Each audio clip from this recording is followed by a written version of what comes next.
muchos temas en agenda, es sin duda la inflación, el tema de los precios y su aumento mensual que sigue siendo una de las cuestiones principales a tratar. En este caso, los precios en Bahía Blanca subieron un 2,7% durante el mes de septiembre. Este es un informe hecho por el CREVA, el Centro Regional de Estudios Económicos de Bahía Blanca, que todos los meses se dedica a medir la inflación local destinada aquí a Bahía Blanca. Este 2,7 sigue mostrando quizás una proyección a la baja, teniendo en cuenta los meses anteriores, ¿no? Donde la inflación mostró números más o menos en esos márgenes, quizás un poquitito más. En agosto fue del 2,9, por ejemplo. Así que vemos esa proyección. Para hablar de esto, le damos la bienvenida al aire de Urbana a Gonzalo Semilla, quien es el economista director de CREVA, del Centro Regional de Estudios Económicos de Bahía Blanca. Gonzalo, muy buenos días. Tomás y Julián, te saludamos aquí en Radio Urbana. ¿Qué tal, Tomás y Julián? Buenos días. Buenos días para vos, muchas gracias por atendernos. Por favor. Y bueno, vemos este número, este 2,7 de aumento de precios en Bahía el mes de septiembre. ¿Qué conclusiones podemos sacar? ¿Qué cuestiones principales vemos de este número? Bien. Bueno, a ver, lo que podemos decir es, creo que lo estabas mencionando recién en la nota, al inicio de la nota, es un poquito inferior a lo que fue el mes de agosto, que fue 2,9. Ese es un dato. El otro dato es que desde abril de este año comenzó un proceso de desaceleración de la inflación, porque en abril tuvimos, al menos en nuestro caso, en Bahía y a través del CREVA, un pico de 5,2 y a partir de ese momento comenzó a descender. Al principio un poco errático, pero después como que fue consolidándose en torno al 2,7, 2,8 y pareciera que ha encontrado un estado de equilibrio en el sentido de que continúe en torno a estos valores. Ese es el primer dato. Digamos, interesante es que ha comenzado un proceso de desaceleración. Hay que ver, obviamente, qué es lo que va a pasar en los meses siguientes, de acá a fin de año, con la cantidad de cosas que el gobierno todavía tiene que arreglar. Está con negociaciones todavía con las grandes cadenas de supermercados, con la cuestión alimenticia, con lo que es alguna levantamiento de cierta restricción con la exportación de la carne, con lo que es la elección en el mes, digamos, el mes que viene, con lo que es también el proceso de negociación con el Fondo Monetario, porque pareciera que el plan o la propuesta estaría, digamos, escrita, pero hay ciertas observaciones de la directora del Fondo Monetario, Georgieva, respecto a su anterior cargo en el Banco Mundial. Empieza a haber algunos ruidos, alguna cierta desconfianza de parte del gobierno de Estados Unidos y esto no jugaría en contra en principio con posible acuerdo con el fondo. Es decir, hay muchas cosas que todavía hay que arreglar, lo que es el ajuste de los salarios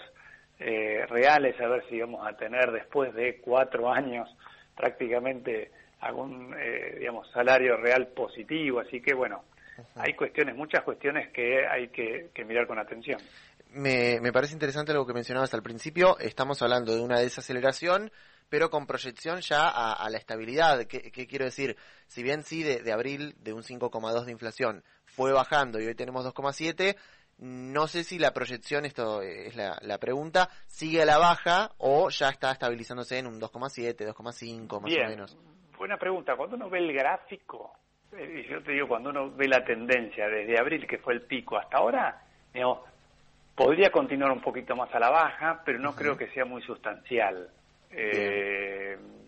Con lo cual, las proyecciones dan que van a estar, obviamente, por debajo del 3 y en estos valores. Puede ser 2,5, 2,6, 2,8, 2,7. Eso haría que lleguemos a fin de año con una variación de la inflación de entre el 45 y el 50, quizás el 47%. Vamos a ver cómo se van desempeñando los pocos meses que quedan para cerrar el año. Un dato no menor, diciembre siempre es un mes un poquito más turbulento en cuanto a precios, porque uno cobra aguinaldo, planifica sus vacaciones y se ocupa de mantener el vehículo, entonces esto es un argumento por ahí para algunos ajustes en los precios, también algunas cuestiones estacionales como turismo, digamos, transporte de media y larga distancia, hotelería, digamos, todo lo que tiene que ver con esparcimiento. Hay que ver también el tema de que empezaron a abrirse los eventos culturales y deportivos, y digamos, en el cual puede haber asistencia de público, y eso también puede ocasionar algún aumento en estas cuestiones de valores de entradas para asistir a un espectáculo. Semilla, buen día. Julián Deitch lo saluda. Julián, ¿cómo te va? Todo bien.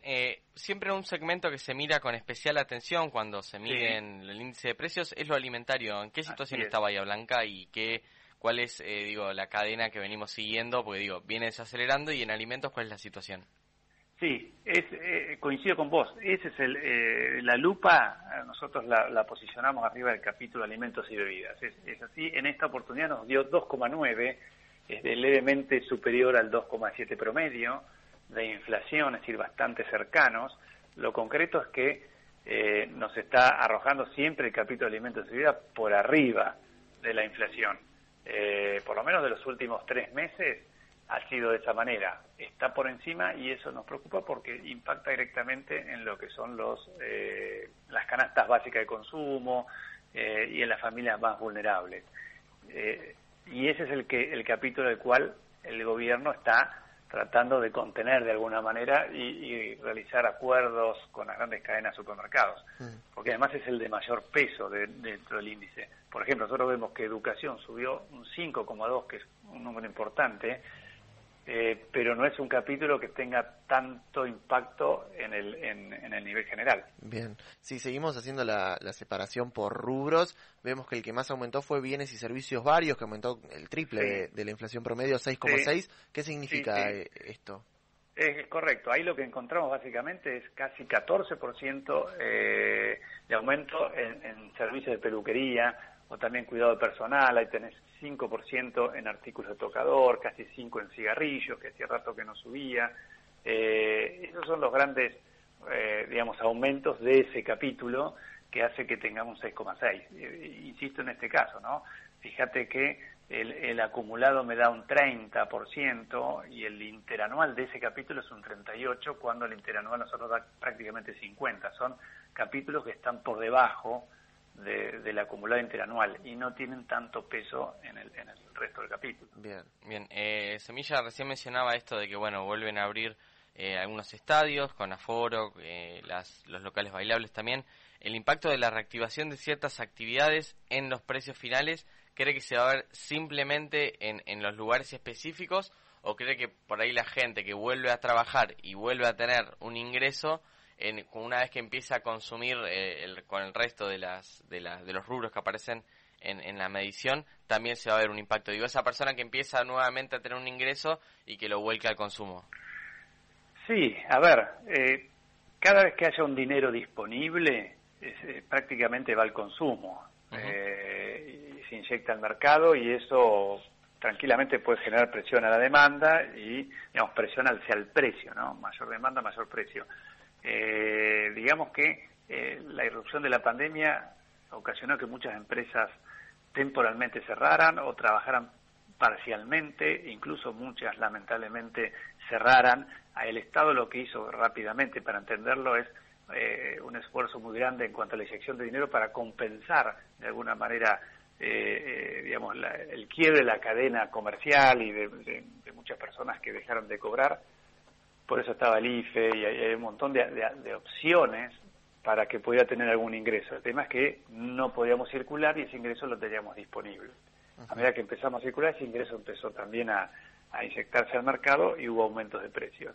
Y la otra cuestión, también tenemos un mercado muy grande de pobreza, un mercado muy grande de informalidad y precariedad, que donde vayan insertándose en la formalidad o en el trabajo registrado, también va a impulsar el dinamismo de la economía y posiblemente aumento de precios. Sí, eso, en Argentina estamos muy acostumbrados que si hay ajustes paritarios, el mercado ya lo descuenta, que va a haber más recursos monetarios y ya se ajuste.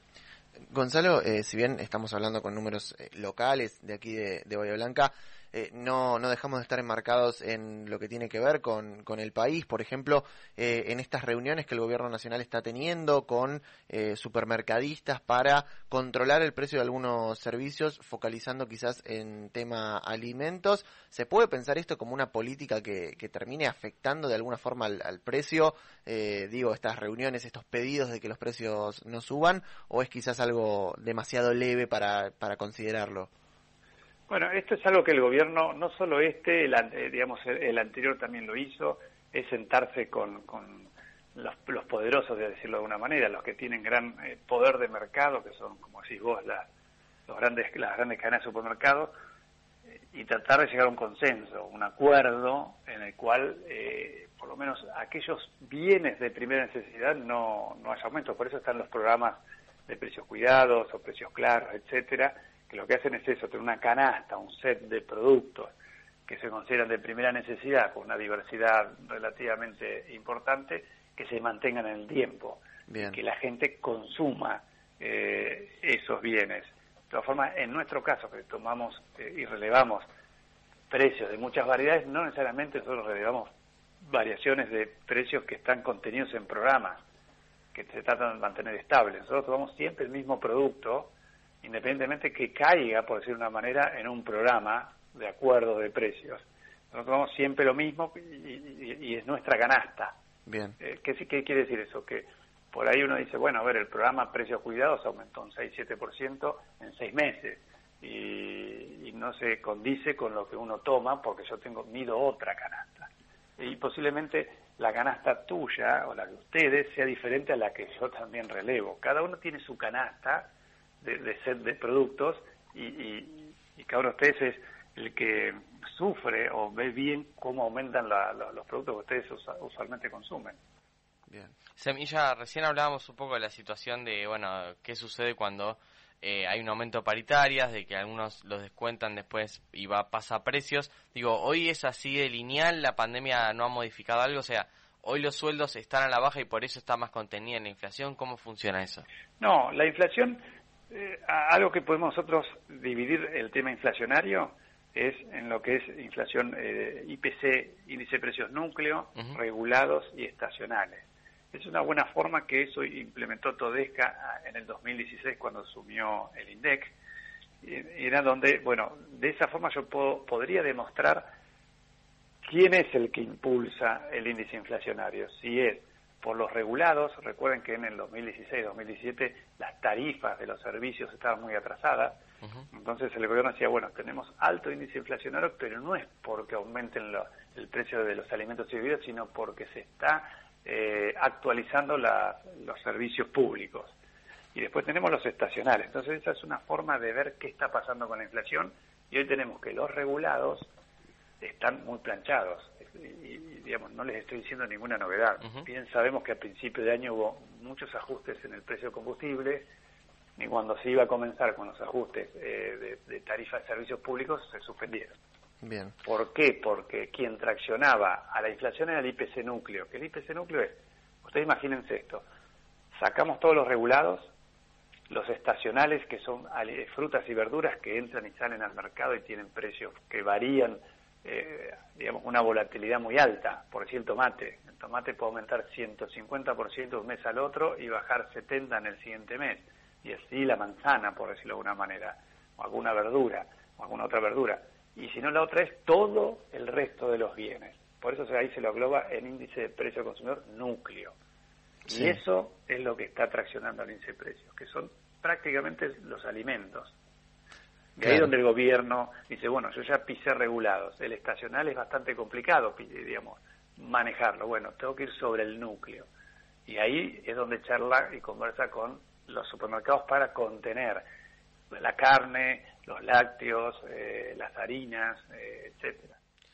Para ir cerrando y agradeciéndote por tu tiempo, Gonzalo, pensando en esta relación, ¿no? Salarios e inflación, el gobierno ya ha prometido para estos próximos meses salarios a la suba, salarios que le ganen a la inflación, teniendo en cuenta que en el agregado de todos estos meses desde que asumió el gobierno se nota una pérdida de poder adquisitivo real.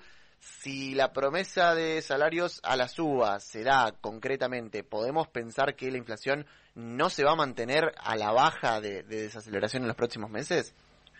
Bueno, esos son los dos temas micro, podríamos decir, dentro del país que al gobierno le interesa mucho. Dominar la inflación, cosa que no lo podemos hacer, y que el salario tenga un crecimiento real. También tenemos de 2018, 19 y 20, 3 años consecutivos de caída del salario real. Es una locura.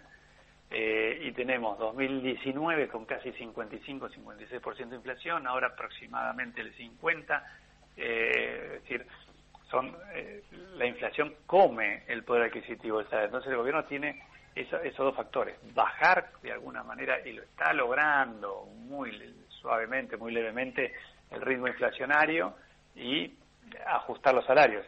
Esta si no me equivoco, es la tercera reapertura salarial, porque el gobierno sabe que la única forma de tener los salarios reales es no bajando sustancialmente la inflación, es actualizando los salarios reales. El tema es si llegamos a fin de año con una variación positiva. Bueno, eso está por verse, porque están en promedio están en 45%, algunos rubros como educación en el 48% aumento el salario. Nominal, digo, en todo un año. Si la inflación termina en el 48, va a estar, digamos, el salario real es cero, digamos, no es positivo. Claro. Es como que se igualó nominalmente lo que es el ritmo inflacionario con el salario. Digamos, por eso el ritmo de inflación debería estar en estos niveles o seguir descendiendo y que le gane la variación nominal del salario. Bien. Gonzalo, muchas gracias por tu tiempo, por esta comunicación muy interesante como siempre.